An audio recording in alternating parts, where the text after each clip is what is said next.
Why does the moon follow me? The sun had tucked itself behind the hills, leaving a trail of pink and purple ribbons in the sky. Alara buttoned her coat and picked up her brass lantern. It was time to walk home through the sleepy valley. High above, a pale, silver circle hung in the air, waiting for the stars to wake up. As Alara took her first step, she noticed something strange. The moon moved too. When she walked slowly, the moon drifted lazily through the clouds. When she stopped to tie her shoe, the moon stopped right above a tall cedar tree.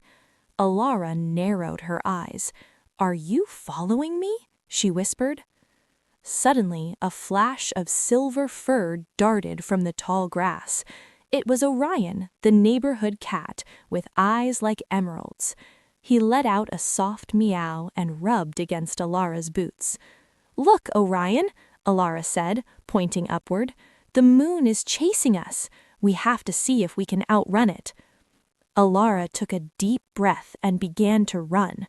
Her boots went thud, thud, thud on the soft earth. Orion leaped beside her, his tail like a banner in the night.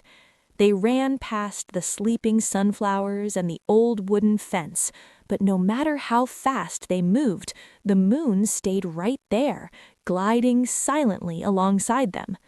"Maybe it's playing hide and seek," Alara giggled. She jumped behind the trunk of a giant ancient oak tree. She held her breath and pulled Orion close. They waited in the deep, velvet shadow of the leaves. Surely the moon would get confused and keep going. Orion sat very still, his ears twitching at the sound of a distant owl. He looked up through the canopy of leaves. Even in the darkness of the woods, a single beam of moonlight found its way down, landing right on the tip of Orion's pink nose. The moon hadn't moved an inch. It was waiting for them to come out. They reached the old stone bridge that crossed the whispering stream. Alara looked down into the dark water. There, dancing among the ripples, was another moon.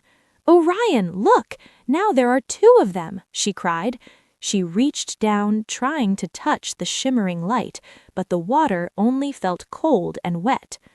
Finally, Alara reached the gate of her little garden. The windows of her house glowed with warm orange candlelight. She felt very special. "The moon must really like us, Orion," she said, patting the cat's head. "It followed us all the way from the valley just to make sure we got home safely." Just then, Alara looked across the lane. Her friend was standing on his porch looking up at the very same moon. And further down the hill, she saw the baker closing his shop, also bathed in that same silver light.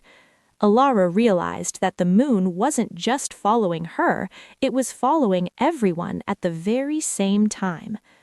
Alara sat on her porch steps with Orion curled in her lap. She wasn't sad that she had to share the moon. In fact, it made her feel even better. "Good night, moon," she whispered. "Thank you for watching over all of us." The moon didn't say a word, but it shone a little brighter, a giant nightlight for the whole wide world.